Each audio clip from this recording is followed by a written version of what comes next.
2011, astrophysicists were not able to confidently report this phenomenon of stars falling into black holes, but now they can. And the total number of cases of stars falling into black holes reported until 2016 had been 3. Interestingly enough, although it's not an astrology book, there's an entire chapter in the Quran called The Star, and the first verse of that chapter is, "By the star when it falls." In this chapter, the Quran describes characteristics of a place so similar to what we now know as fitting the description of the black hole that it will send a shiver down your spine. In the Islamic faith, it is believed that God granted Prophet Muhammad a special trip to the heavens. This trip was miraculous, of course, as there was no technological way the Prophet could have taken such a journey at the time, seeing as how planes hadn't even been invented, let alone rocket ships.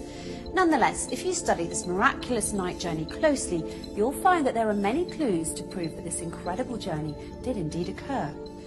Not only that, where it took place turns out to be of great interest too, because astonishingly enough, the description of the area the Prophet ascended to matches the characteristics of what we now know about the black hole. So let's look at what we now know about the black hole through the recent discoveries of science and compare it to the mysterious area the Quran describes in its pages as part of this miraculous night journey the Prophet took. Firstly, in verse 16 of chapter 53, the Quran describes this place in space as very dark. In fact, it describes it as darkness covered or draped in darkness, which is not surprising. Space is a pretty dark place. Even so, some areas are darker than others, but nothing is darker than a black hole, because black holes have such immense forces of gravity, nothing, not even light, can escape from them. That's why they're black. And because they're black, they are veiled from direct observation. They nevertheless reveal themselves indirectly, as scientists have special tools that can help them see how stars that are very close to black holes act differently than other stars because of the immense force of gravity that black holes have, and this helps them identify the location of black holes.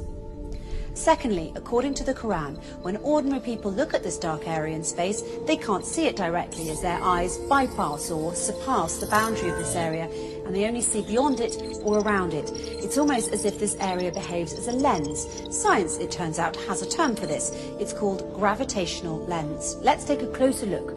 Normally we think of light travelling in straight beams, but near a black hole, the powerful force of gravity bends and warps rays of light around it, creating a visual imprint on the surrounding material.